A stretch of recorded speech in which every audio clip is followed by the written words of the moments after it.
Welcome. Welcome. As you are welcome here. Visitor, friend, or longtime member, you are welcome here. With little children, or your partner, or alone, we joyfully welcome you here. You are welcome here as a believer, or doubter, as joiner, or loner. You are welcome here. Feeling a part of us or not, full of energy or not, seeking a vision or a rest, you are welcome to join us just as you are. We acknowledge that we are in the Aboriginal territories of the Salish, Nez Perce, Blackfeet, Anishinaabe people who shared the Helena Valley as hunting grounds. The indigenous story of the Helena Valley began long before the arrival of Europeans. We honor those who walked here before us. We honor the path they have shown us in caring for this place for generations to come. We strive for justice and fair relations with their descendants.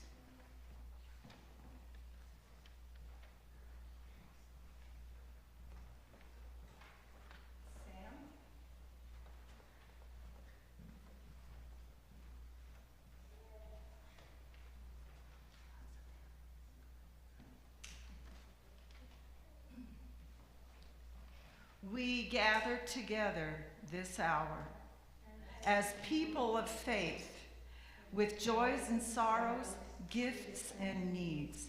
We light this beacon of hope, sign of our quest for truth and meaning in celebration of the life we share together. Our opening hymn, it's out of the Singing the Living tradition, number 126, Come Thou Fount of Every Blessing. I really need my reading glasses.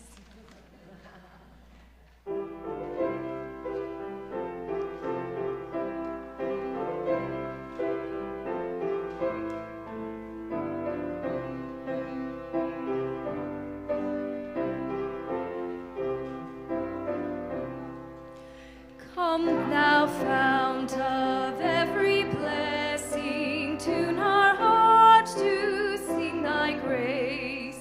Streams of mercy never ceasing, call for songs of loudest praise. While the hope of life's perfection fills our hearts with joy and love, teach us ever to be faithful, may we still thy goodness prove. Come thou fount of every vision, lift our eyes to what may come. See the lion and the young lamb dwell together in thy home. Hear the cries of wolves silent, feel our love glow like the sun. When we all serve one another, then our heaven is begun. Come thou fount of inspiration, turn our lives to higher ways. Lift our gloom and desperation, show the promise of this day. Help us bind ourselves in union, help our hands tell of our love. With thine aid, O fount of justice, earth be fair as heaven above.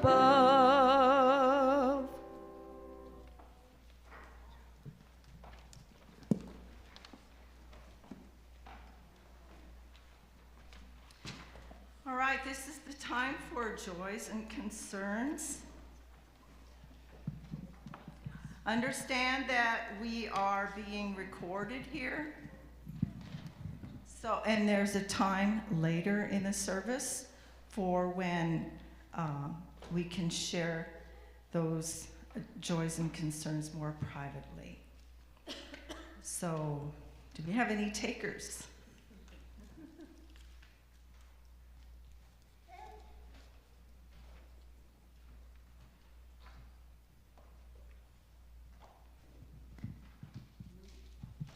Good afternoon, everyone. For any visitors in the room, my name is Len Kevin, pronouns they, them. I have a joy to share today. This weekend, I celebrated my 40th birthday.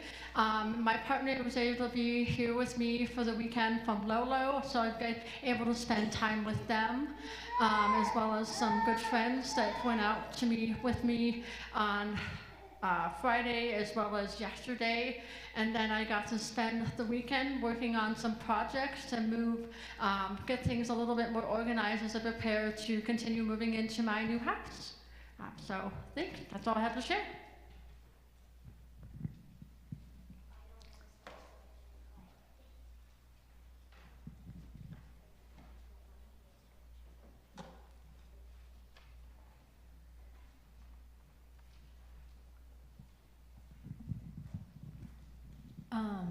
Happy autumn equinox, everyone. I may have shared this reading in a service that I've led in the past, but I can't remember. But I came upon this reading today by one of my favorite meditation speakers that I always refer to. And hold on one second. I wanted to share it with you all as we go into the period where our days are growing darker. I really feel it in my heart lately. Like I keep waking up and the stars are still really bright when I wake up, and I kind of miss the stars over the summer and seeing them. So I've been enjoying sitting on my porch while it's still warm enough to watch the sunrise. So this is Sarah Blondin. The dark, it serves you. When you arrive in the dark, know that you are being offered the chance to grow your own internal garden of love. That the dark offers you the chance to love all of the places that you never dare, all of the places you curse, all of the places that challenge you. So I just wanted to share that with you all today. Anyone else? Okay. Yes. I want to share my joy. This happens to be now my favorite season of the year, and partly because the light is so special. In California particularly, the fall light is diffused by all the dust in the air since it's harvest season, and so everything has this golden glow. And I don't see that so much in Montana, but I do enjoy harvest, and particularly seeing the rewards of the garden. And I made something today for our potluck that has stuff from the garden in it. It just excites me.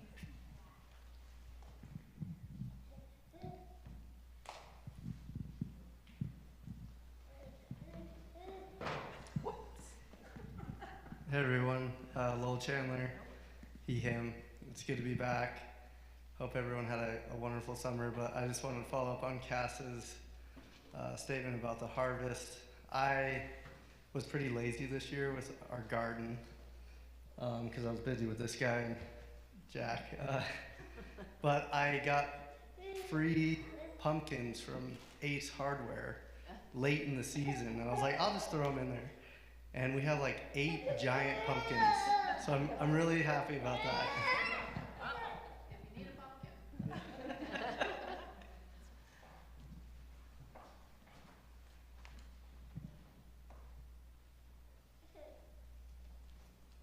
Anyone else?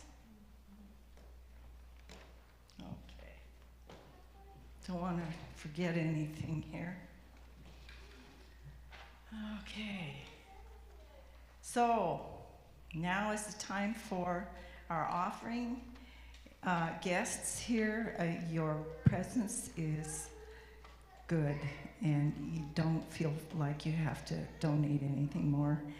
And we'll do that now. What we're going to do is listen to the music, and then when we're after that, we sing what's on page 25. Thank you for your loving hands. This is page 25 in the Out of Our Heart songbook.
into the world each day.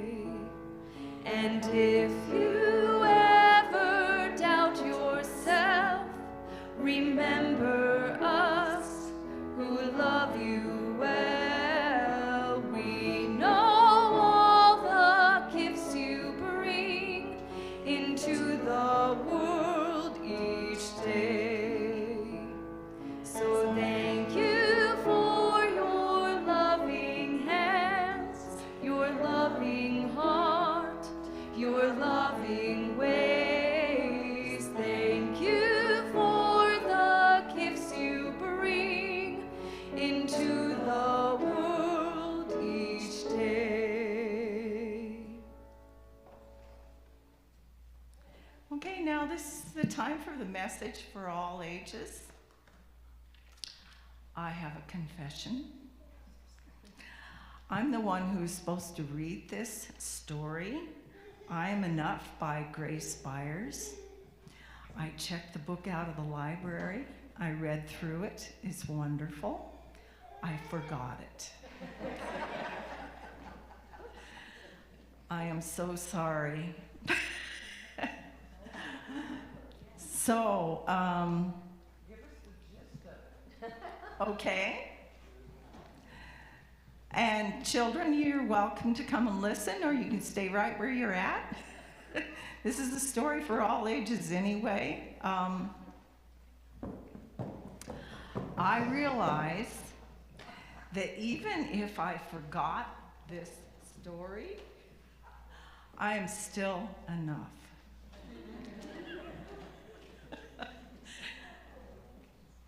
And I can say that even though I messed up something fierce once, many, many years ago, when I was performing for an audience on piano, and I majorly screwed up. I just totally messed up. And it was really obvious to everybody in the audience that I messed up. I'm still enough. Even though I messed up something terrible and people thought, oh, she's not a very good musician. I'm still enough. And I figured that out then too, that I was enough even though I messed up. So here's a question that I have for you. You know what? We run into those spots in our life when we run into situations where it would be real tempting to believe that I'm not enough. Like if somebody comes up to me and says, I got an A on that last test. And then they look at my paper and I flunked. And then I have to keep believing I'm still enough. Next time I take a test, I'm gonna do better. So, what are those situations that we find where we are challenged to remember that we still are enough?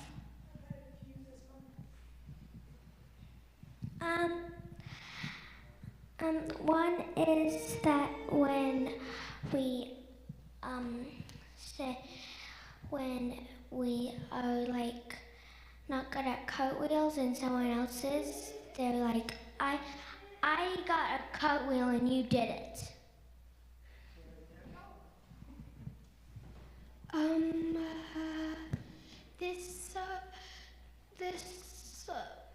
This school year I was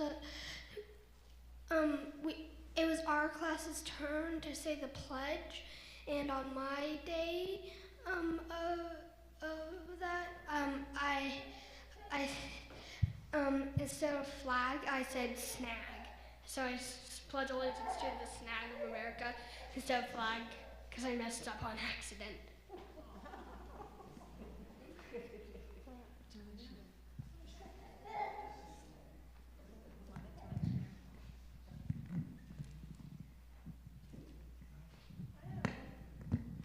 Well, I have two. One was I did the national anthem for a game, and I saw people making fun of me, and I froze up and I repeated the lyrics. And so I was broad stripes and bright stars. I was like, and broad stripes and bright stars. And then the best part was that the whole gym came and sang in with me the rest of the song. So that was awesome. And everyone was wearing, yesterday was the homecoming dance, so you have some know what's going on. But it was a neon homecoming dance, and I wore a neon kind of, it was hypnotic kind of pattern on it. And I had a floor-length dress, and every other girl had the mini skirt dress, and the long curly hair, and the red lipstick, and I didn't have that. So I was kind of in the corner for the night, and so yeah, there's a few times. Okay, now, repeat after me. No matter what happens, I am enough. That's it. Thank you.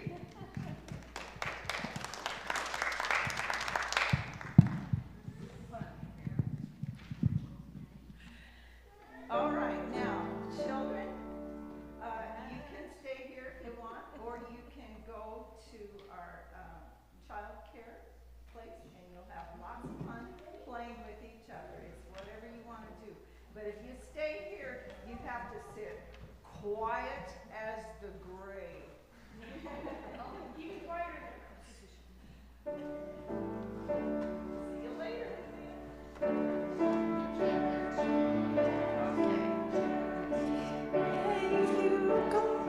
May you go, peace and love go with you, peace and love go with you, learn and grow, learn and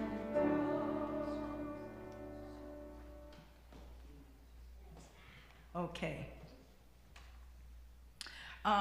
Just so you know, there is mature content in this particular sermon today. So, Mom and Dad, you get to make a choice here.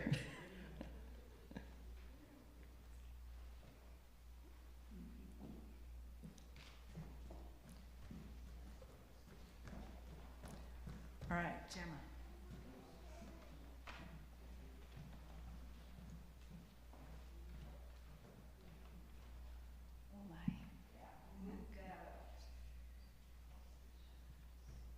Are we good? Audio? Okay. It is literally impossible to be a woman. You are so beautiful and so smart, and it kills me that you don't think you are good enough. Like we have to always be extraordinary, but somehow we're always doing it wrong. You have to be thin, but not too thin. And you can never say you want to be thin. You have to say you want to be healthy, but also you have to be thin. You have to have money, but you can't ask for money because that's crass. You have to be a boss, but you can't be mean. You have to lead, but you can't squash other people's ideas. You're supposed to love being a mother, but don't talk about your kids all the damn time. You have to be a career woman, but also always be looking out for other people. You have to answer for men's bad behavior, which is insane, but if you point that out, you're accused of complaining. You're supposed to stay pretty for men, but not so pretty that you tempt them too much or that you threaten other women, because you're supposed to be part of the sisterhood. But always stand out and always be grateful. But never forget that the system is rigged. So find a way to acknowledge that, but also always be grateful. You have to never get old, never be rude, never show off, never be selfish, never fall down, never fail, never show fear, never get out of line. It's too hard. It's too contradictory, and nobody gives you a medal or says thank you. And it turns out, in fact, that not only are you doing everything wrong, but also everything is your fault. I'm just so tired of watching myself and every single other woman tie herself into knots so that people will like us. And if all of that is also true for a doll just representing women, then I don't even know. And if you have not seen the Barbie movie, you should.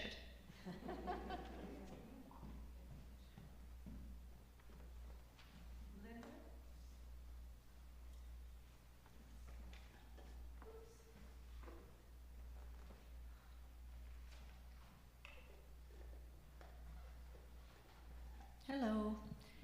So a bunch of you have heard this song already, but in this context, it's really, really important and powerful. And I just want to say that it has a lot of meaning for me because my sister is a survivor of domestic violence. It's called Warrior.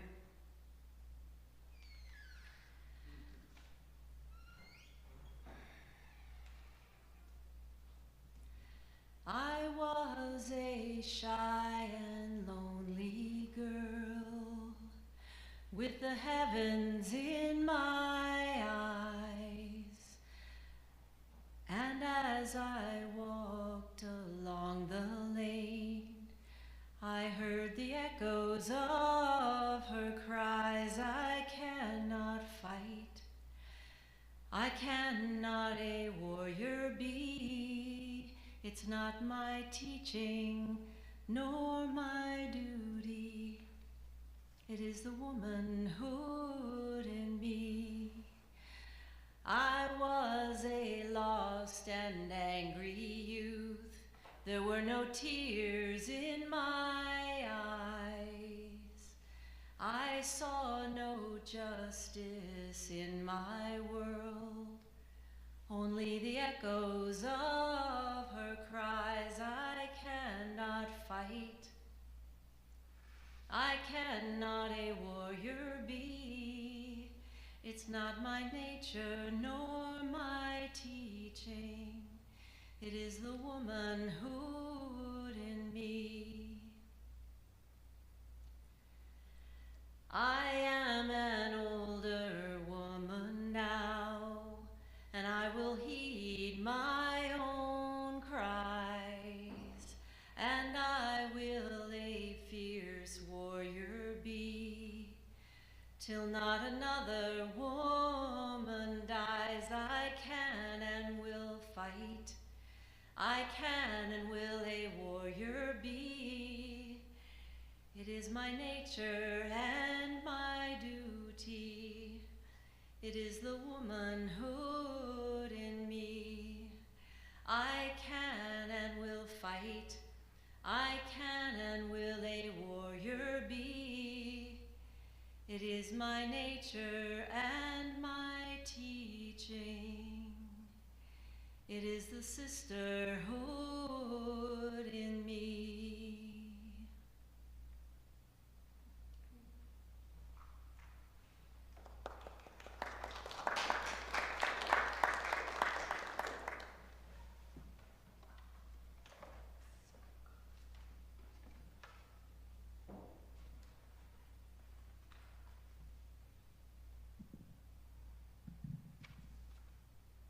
Slightly terrified. Okay. Hi, my name is Melinda Reed. Thank you for that song. That was a great introduction to this, and thank you for the Barbie monologue, which I chose for about 1,000 different reasons, but it pretty much says everything. I am currently affiliated with an organization called the Women's Initiatives for Gender Justice, which is based in The Hague, where the International Criminal Court is. And I will caution you that generally speaking, when I give this type of presentation, I'm giving it to a law school class, so I will try not to do the Socratic method on you, but no promises. And it takes a minute to figure out why any of this matters to you sitting here, so I'm gonna ask you to walk with me for a moment through some high-level things that have nothing to do with anyone in this room, but we will get there, I hope. Okay, so the Women's Initiatives focuses on sexual and gender-based crimes at the International Criminal Court. The International Criminal Court focuses on war crimes and crimes against humanity. So we do not, at the International Criminal Court, see the trial of one victim and one perpetrator. It's not how it works. It's about command responsibility. It's about large scale, again, war crimes and crimes against humanity. So why does any of this matter to people here? At the International Criminal Court, when a case comes down and a decision is handed down, you have a precedence. You are starting to create a body of jurisprudence, and national courts can look at that. So again, what does that mean? Recently, the International Criminal Court had a conviction for the first time for forced pregnancy. What does forced pregnancy mean to you? Is it the same thing as the case where it was tried, which is a case in Uganda where you had women who were captured by a rebel army, forced to become pregnant and not allowed to leave? They were forced to give birth. Different context, but the concept becomes interesting, particularly at this day and age in the United States, thinking about what does forced pregnancy look like here? So what we do at the International Criminal Court is we try to advocate for sexual and gender-based crimes to be prosecuted, for cases to be built, for investigations to be done and to be done well, so that when cases come down, national courts can look to those decisions and use them in their own cases. So we look at things like establishing new crimes, forced marriage, forced pregnancy. The most recent new law or case is around gender-based persecution. Again, given where we are in our own country, this is a pretty interesting thing to be thinking about. What is gender-based persecution? So we look at legal distinctions also. There is often, you will hear people swapping the terms forced marriage and sexual slavery.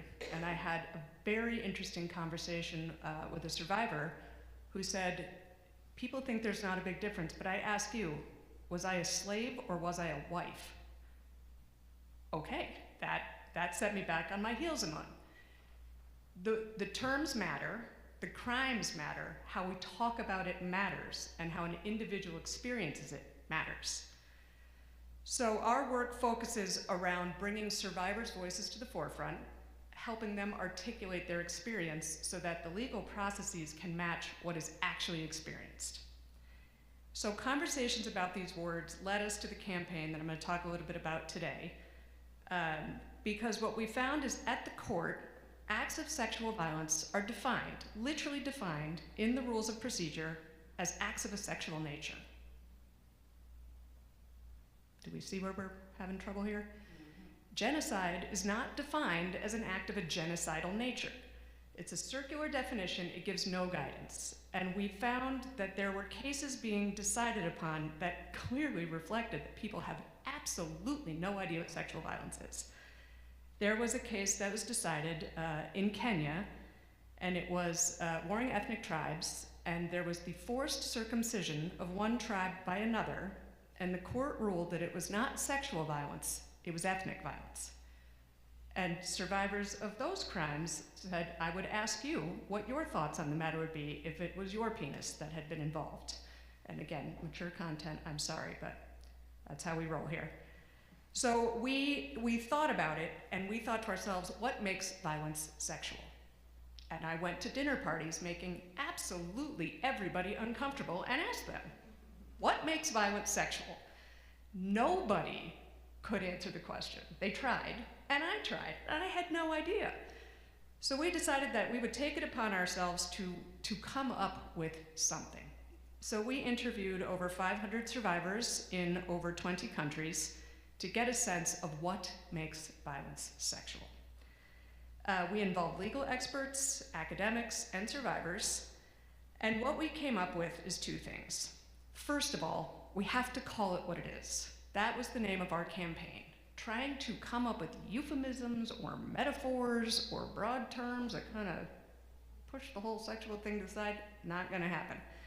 And the second thing is that, understood broadly, the concept of sexual violence encompasses all violations to sexual autonomy and sexual integrity. Think about that for a second. What we found, generally speaking, is that big term that took us months and hundreds of interviews to come up with can be best defined with, it made me feel icky. That's fundamentally what we are talking about. When you have experienced it, you know. The person who did it may not know. Again, the Barbie monologue is touching upon the sort of popular culture interpretation of what women are experiencing. Do this, don't do that, be this, don't be that, be all the things, be none of the things. But certainly don't say, what you did made me feel gross, and I have been violated. That is not encouraged. So we really wanted to pull out examples and make people think about when you have violated someone's sexual autonomy or integrity, what does that look like? And how do we empower people to say that is not okay? So I will give you a couple of examples. We had a detention situation in, where were we? Palestine. Palestinian women were detained. They were held in a camp. And the bathrooms in Muslim countries are typically a squatter-style toilet. These were squatter-style toilets that faced out, and the doors stopped here. The guards stood in front of the women. This was how it was done on purpose. So these examples, you might start to think, how can it be sexual violence if no one touched anybody? I will follow up on that point.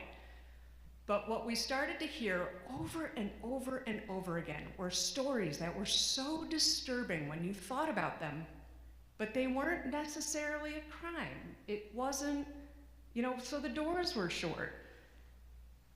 However, when you start to understand why it was done, to which group of people, by whom, in what setting, you start to realize this is an incredibly powerful tool.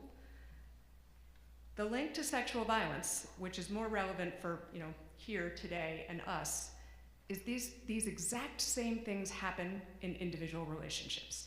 The same type of effort to undermine someone's sexual autonomy or integrity are done on the individual level all the time. I was the director of the Friendship Center for almost 5 years, and the stories that we heard were just staggering. And I will say, it's the little things, they're not little. This was not, a woman would come in and say, he never hit me. But what he did do was profoundly unnerving and profoundly undermining of the sexual autonomy and integrity of the individual. I will side note, I often say women, it happens to women and men. It is disproportionately affecting women, and I make the mistake sometimes of assuming it's just all one. It's not. But the point remains, these war crimes, these crimes against humanity, way up here, we see the exact same thing in people's homes every single day. Another example that just sort of blew my mind, this is the work I've been doing for years, and some of these examples I was like, wow, I just never thought about that. We had a case of a woman in Australia who had her breast milk that she was taking on the plane, and a security guard took it out, took a sip of it, and said, that's delicious. Every woman who hears that story is like, wah. That is profoundly upsetting to a person and makes you feel icky, and that is not okay. But you would think to yourself, wow, that's just gross. This is way beyond gross. This is way beyond silly. This is sexual violence. So another thing that occurred to us while we were doing this is that the issue of, if no one touches anyone, is it still sexual violence? The answer is yes, unequivocally yes. The breast milk example, the bathroom example, you can undermine someone's autonomy and integrity without coming anywhere near them. People are being forced to watch pornography. We hear that all the time. Psychological warfare on another person doesn't require touching. But this was an interesting one for me. I was living in The Hague, which, if anyone has been to The Hague, it is like Disneyland come to life. It is lovely and friendly and safe and clean and fun. And I was out for a jog in broad daylight in a park. Well, the sun's up, there's paths, everything's cool. All I have in my hand is my office key and my phone. And I'm running down the path, and there's, trees, it's sort of a woody path, and ahead of me, about by the back of the room here, 5 men came out of the woods back onto the path. One of them dropped a beer bottle. They were kind of laughing, and the first thought I had was, I won't say it out loud, but I was scared. Why? Any woman, and many men, know that feeling. You've been there, you've had that feeling. I was scared. There was nothing, they didn't do anything, nothing happened, but all I thought was, all I have is a phone and a key, what am I gonna do? And so I just kept running, and nothing happened. Do you think, you don't have to actually say it out loud, but can you sympathize with the feeling that I was scared? Yeah. Did they do anything wrong? Nope. I had reasonable apprehension because of my lived existence as a woman. I had every reason to be scared. Is that a crime, what they did? Nope. They didn't do anything, yet I was scared. So I felt violated by their existence. We can't do much about that, except we can recognize reasonable apprehension. In the law here, there is reasonable apprehension of bodily harm. In a domestic violence case, if a man has a habit of taking off his wedding ring before he hits his wife, and they're having a fight, and he takes off his ring, and she calls 911, she can say, he took off my ring, and he was mad, and that falls under reasonable apprehension of bodily harm. So I started to think, what about reasonable apprehension of sexual violence? What do we do with that? So we took a case of the Rohingya in Myanmar who were crossing into Bangladesh. What was happening is that the militias were raping women in public in village squares to scare them. And people crossed the border because they were so afraid it was going to happen to them. And we actually argued that the reasonable apprehension of sexual violence caused them to cross an international border, and that was an underlying element of forced migration. And the court accepted it. So it's baby steps, and that case we're not there yet, but it was understanding the power of fear of sexual violence and what it can do to you, I think has some relevance to national law and specifically to domestic violence. You can be so scared of something that hasn't happened that you will leave, that you might commit a crime, that you will leave your children in the middle of the night, and that is a real thing. So we are working on the sort of conceptual idea of reasonable apprehension because I think it is something that is overlooked and undervalued. So one of the last things I will touch on is the hierarchy. What we hear over and over again, whether it's at the Friendship Center or during interviews or at the court, is, it wasn't that bad, I wasn't raped. Over and over and over again. Victims themselves have a hierarchy of how bad it was. And they'll say, it wasn't that bad. Yeah, it was.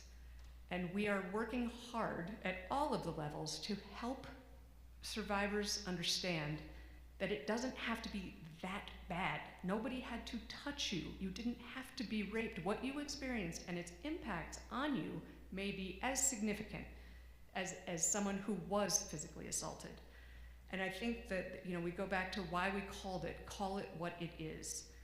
We are trying to move the dial forward in terms of speaking out, recognizing, identifying, and educating people. That when a man makes an offhand comment, I say in very heavily enunciated air quotes, it's not offhand. It can really, really make a difference to someone.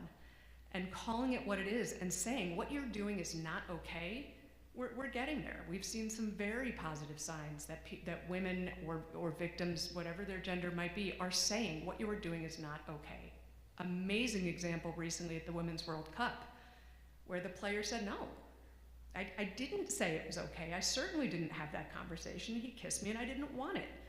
And that was all over the news. Most victims don't have the luxury of having it documented in the media that someone did something they didn't want. But the more people who say this is not acceptable, the more people feel empowered to do that when it impacts them. So I think, as I look around our community, I think it's important that we recognize it's happening. Domestic violence cases, very often no one is touching anyone. the impacts are just as severe. And if someone says it didn't feel okay, or I was really uncomfortable with that, recognize how serious it can be and what the impact on someone can be, because it may not be, we're not talking international criminal court level here, but all of those cases represent individuals who were impacted by these things. And if we can get the conversation going and get the law up to speed and get lawyers up to speed and someday judges, I think there is a hope that women will be able to say, this is not acceptable, it had an impact on my life, and they will be recognized as victims of actual crimes. Sorry for the heavy topic. Hope I didn't talk too fast. I didn't call anyone out, so thank you for your time.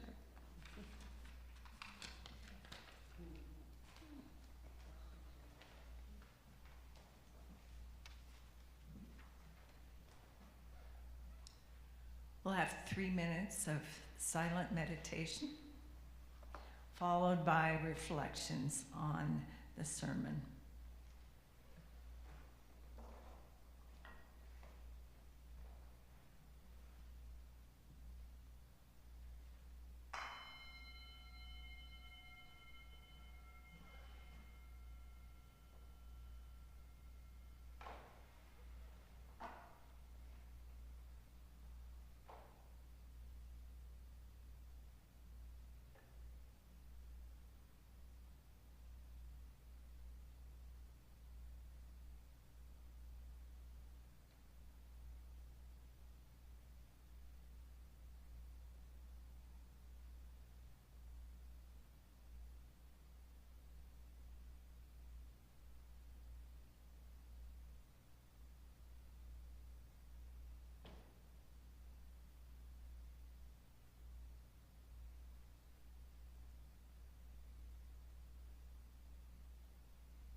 Time for reflections.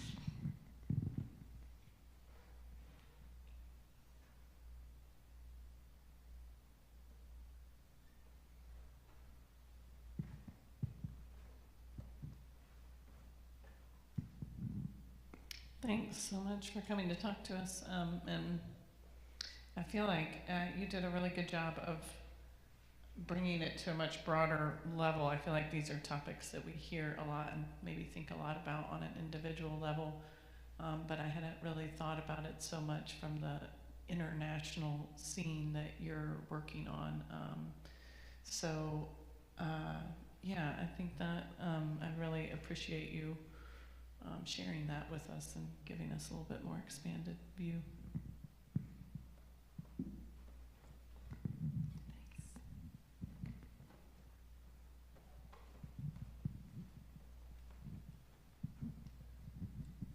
Thank you, Melinda. What always comes to mind when I examine this sort of information in our culture, it's the patriarchy. And I feel like everywhere you look, there are cultural norms that support the supremacy of men, and that part of how that works out seems to be to make sure that women know their place, or are belittled, or are somehow disempowered. And I feel that it's hardwired in our culture broadly, and that also there are people who are becoming aware of it enough, and a lot of men are becoming aware of it enough that don't play into that. But I also feel hopeless. It's so big. And I'm glad to know that there's progress being made on the legal front. And part of me wonders what else can be done. I mean, it seems to me pushback is really good, but how does that really translate? So I'm just plagued with more questions than answers.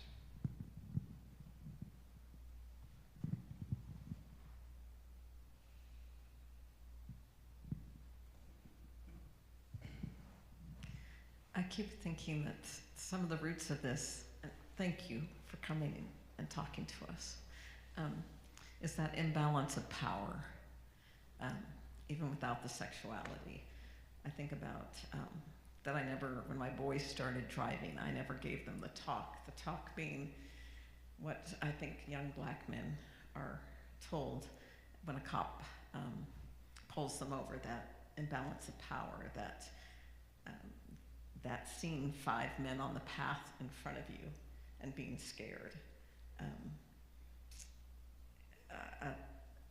When you go to sort of rape defense courses, and they, in a mixed group, which is really great, they'll say, how many men here have thought not of going to something because they were going to walk home afterwards?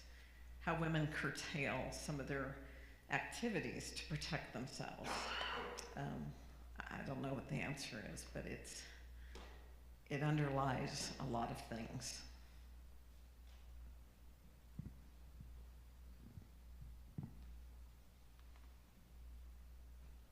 Anyone else?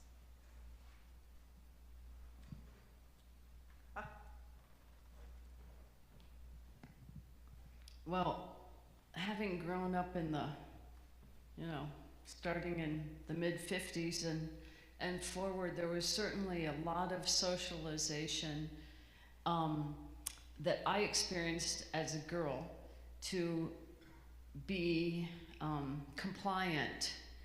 And somehow or other, I didn't get that gene. So I was defiant, not compliant. And there were a lot of consequences for that. But I think, like serious consequences of harassment by administrators at high school and so forth. But somehow or other, I was able to keep my integrity intact by using my voice, even though the fallout was sometimes quite painful.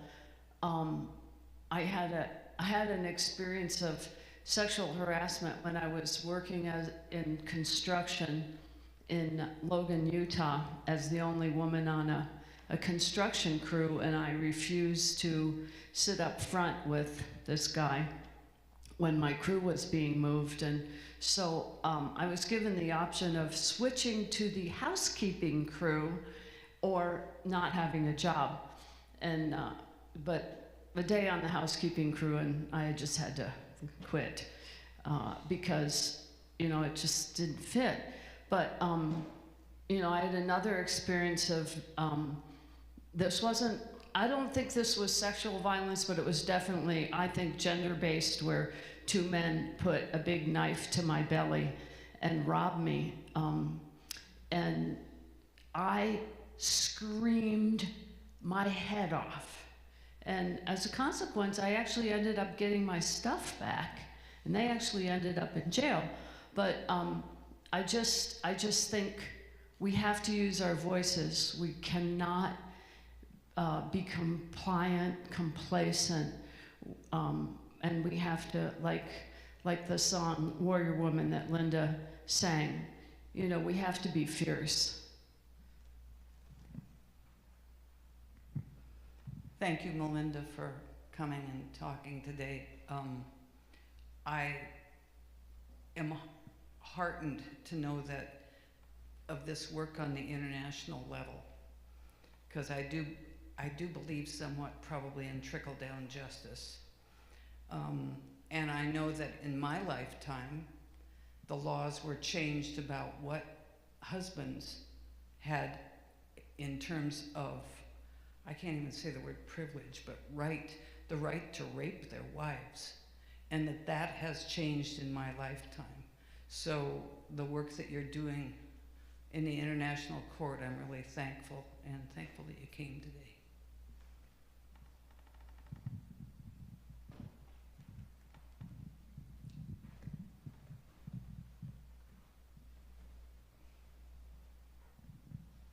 Good afternoon.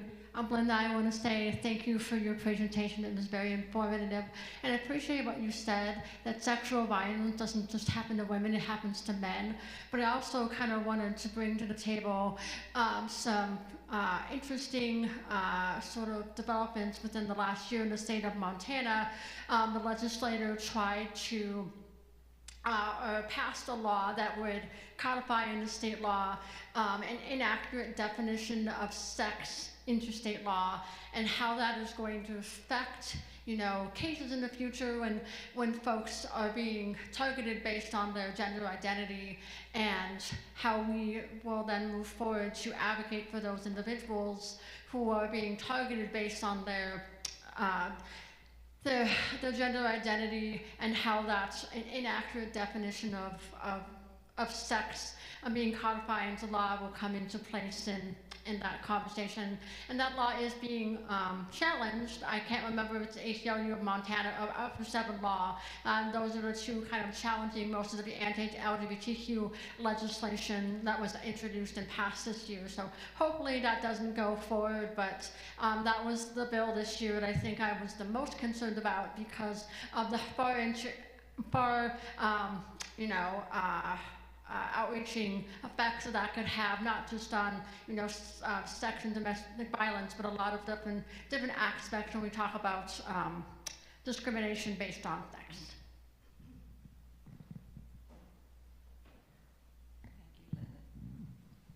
Thank you, Linda. Anyone else?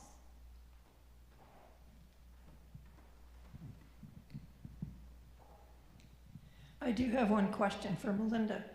So what with all the laws now making abortion illegal, or nearly so, would that be considered violating a body's rights to the point that major lawsuits could be laid?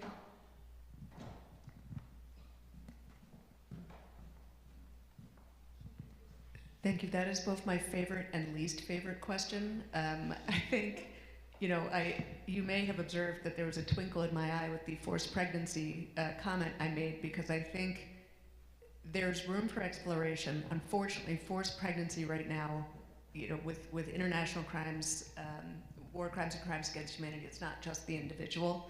There has to be sort of a campaign. There have to be a lot of factors. I think the concept is relevant. I think there is room for legal exploration, but there's a lot of elements of that crime that don't apply in national settings during peace.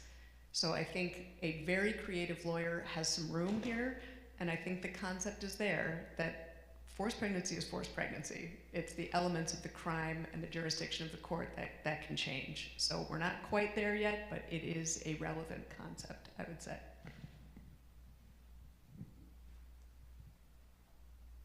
Anyone else? Okay. We're singing Safe, Strong, and Free. It's out of the OYH, Out of Your Heart songbook on page 35.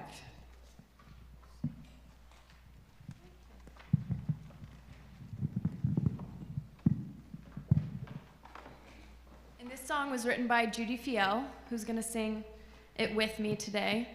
And in her album, which is stuck in my car, with this song in it, she says that we all have the right to be safe, strong, and free.